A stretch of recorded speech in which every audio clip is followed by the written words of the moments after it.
అన్న ఇంకో తీసి అన్న ఇంకో తీసే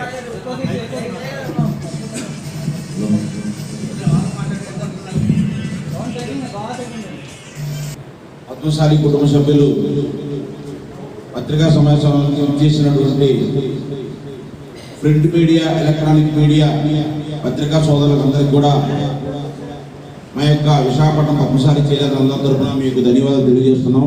ఈరోజు ఈ సమావేశం ఏర్పాటు చేసుకోవడానికి ముఖ్య కారణం ఏంటంటే, సోదరులారా, మీడియా సోదరులారా, మేము రాజకీయంగా ఎదగాలన్నటువంటి ఆలోచన ఉన్నప్పటికీ మేము వృత్తిరీత్యా కొంత వెనుకబాటుతనం ఉండడం అనేటువంటిది 100% కరెక్టే. కానీ ఈరోజు రాజకీయంగా ఎదగాలన్నటువంటి ఆలోచనతో మేము కూడా తప్పకుండా రాజకీయాల్లో ఉండాలన్నటువంటి ఆలోచనతో వస్తున్నప్పటికీ మా సామాజిక వర్గం సౌఖ్యంగా ఉంటుంది. దీన్ని ఆసరాగా తీసుకొని ఈ గంపగుద్దు పార్టీలన్నీ ఈరోజు విశాఖపట్నంలో కానీ ఆంధ్రప్రదేశ్ మొత్తం ఎక్కడా కూడా ఈ తెలుగుదేశం పార్టీకి అంటకాగుతున్నటువంటి పార్టీలు కానీ, ఆ తెలుగుదేశం పార్టీ కానీ ఏ ఒక్క సీటు మాకు ఎమ్మెల్యేగా పోటీ చేయడానికి అవకాశం కల్పించలేకపోవడం దురదృష్టకరంగా భావిస్తూ, ఈరోజు భారతదేశ చరిత్రలో 70 సంవత్సరాల రాజకీయ రణరంగంలో వైఎస్ఆర్ కాంగ్రెస్ పార్టీ 2019లో అధికారంలోకి వచ్చిన తర్వాత మా పద్మశాలికి సంఖ్యాపరంగా కానీ లేదా అభివృద్ధి విషయంలో కానీ మా చేనేతలకి చాలా చేసిందని చెప్పేసి 100% చెప్పక తప్పదు.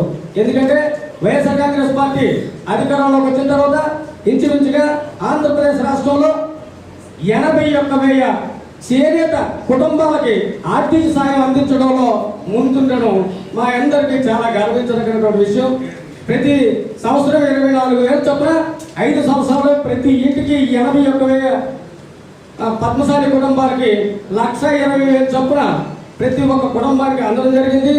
ఇంచుమించుగా మా పద్మశాలి కుటుంబాలకి చేనేత కుటుంబాలకి ఈ 5 సంవత్సరాలు 966 కోట్ల రూపాయల వరకు మా చేనేత కుటుంబానికి వైఎస్ఆర్ కాంగ్రెస్ పార్టీ గౌరవ శ్రీ జగన్మోహన్ రెడ్డి గారు ఇవ్వడం జరిగింది.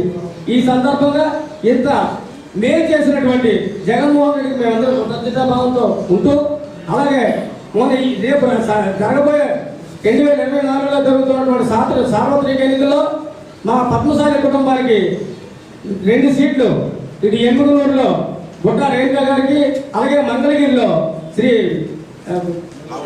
లావణ్య గారికి సీట్ ఇచ్చి తప్పకుండా మా పద్మశాలిని గౌరవించి వాళ్ళు తప్పకుండా మాకు అవకాశం కల్పించారు. కాబట్టి మేము రానున్న రోజుల్లో జగన్మోహన్ రెడ్డి గారికి రుణపడి ఉండి తప్పకుండా రానున్న సార్వత్రిక ఎన్నికల్లో ఇప్పుడు ఉన్నటువంటి తెలుగుదేశం పార్టీలో మా సామాజిక వర్గంలో ఉన్నటువంటి వ్యక్తులు కూడా దయచేసి దీన్ని గమనించి అందరూ కూడా పార్టీలకు అతీతంగా వైఎస్ఆర్ కాంగ్రెస్ పార్టీకి ఓటేసి జగన్మోహన్ రెడ్డి గారిని ముఖ్యమంత్రి చేయాలని కోరుకుంటూ ఇంతటి చట్టం ఇచ్చిన అవకాశం ఇచ్చినటువంటి మీ అందరికీ నా హృదయపూర్వక నమస్కారం తెలియజేస్తాను.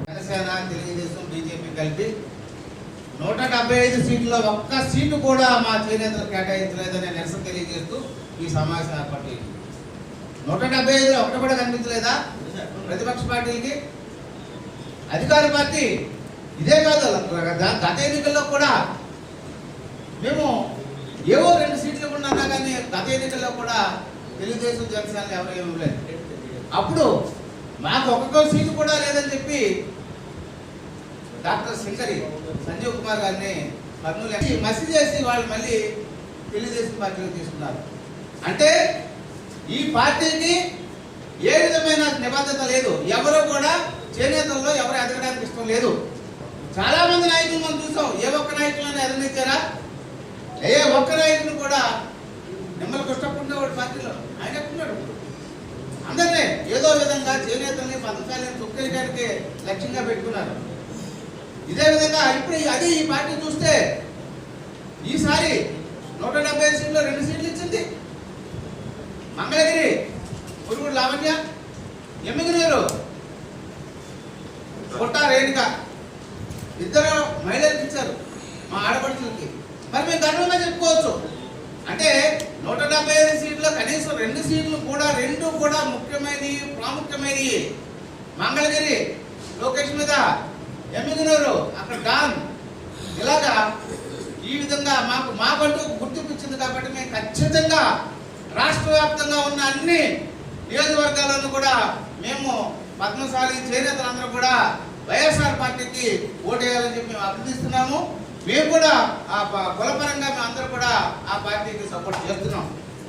ఇంకోటి, మంగళగిరిలో జరిగిన సభలో పవన్ కళ్యాణ్ గారు నేను చేనేత అంబాసిడర్ అన్నారు. చేనేత అంబాసిడర్ ఆయనే ప్రకటించుకున్నారు, అందరూ ఏమీ సందేహం లేదు. ఏది ఎక్కడ పోయింది చేనేత? 175 సీట్లు, ఆయనకు 25 సీట్లు వచ్చినాయి. అందులో కాకపోయినా కనీసం తెలుగుదేశంలో వచ్చినాయి కదా, అలాగే ఎలక్ట్సే కదా, ఏదో ఒక 2 సీట్లు ఇమ్మని అడగొచ్చు కదా. మేము లేమా సంఖ్యాబలంగా? ధర్మవరం మాదండి, 60,000 ఓట్లు వచ్చినాయి లాస్ట్ టైము. మళ్ళీ ఈసారి ఎందుకు ఇవ్వలేదు? ఇక్కడ మన పక్కనే ఉంది దక్షిణం, 25,000 బడ్జెట్ కోట్లు ఉంటాయి మాయి దక్షిణంలో. ఏది ఎవరికైనా పార్టీలు ఇవ్వచ్చు కదా, ధర్మారం కానీ పెడన కానీ. మంగళగిరి, అసలు మంగళగిరి అంటేనే చేనేతలది. అటువంటిప్పుడు ఒకసారి పోటీ చేసినట్టు ఓడిపోయాడు కదా, ఊరుకొని మళ్ళీ మా చేనేతలు కాబట్టి ఇవ్వచ్చు కదా, అది కూడా లేదు. ఈ విధంగా మమ్మల్ని, మా కులాన్ని భ్రష్టు పట్టించి ఏ నాయకులు ఎదగకుండా చేసిన జనసేన తెలుగుదేశం పార్టీలకి ఎవరు ఓటు వేయదని తెలియజేస్తూ మాకు ఇది చాలా పదవులు ఇచ్చింది. మాకు 2 ఎమ్మెల్సీలు ఇవ్వడం అంటే మాట్లాడండి, 2 ఎమ్మెల్యే సీట్లు ఇవ్వడం అంటే మాట్లాడండి. ఇప్పుడున్న పరిస్థితుల్లో 9 మున్సిపల్ చైర్మన్ ఇచ్చారు, ఇంకా ఎన్నో నామినేటెడ్ ఆప్కో చైర్మన్ కానీ, లేకపోతే ఆప్కో గంజి చంద్రదేవ్ గారు, వీళ్ళందరూ ఉన్నారు. కాబట్టి మేము చాలా ఆవేదన చెప్తున్నాం. లాస్ట్ టైము మోసం చేసి, క్రితం ఎన్నికలను మోసం చేసి, ఈసారి కూడా మోసం చేస్తే ఇంకెప్పుడు మాకు ఎప్పుడు గౌరవం వస్తుంది? ఎప్పుడు మాకు రాజకీయంగా మేము ఎదుగుతాం? రాజకీయంగా ఏదైనా సరే ఆంధ్రప్రదేశ్లో అన్నీ కూడా మొత్తం దేశం మొత్తం మీదే కుల రాజకీయాలే నడుస్తున్నాయి, అవునన్నా కాదన్నా.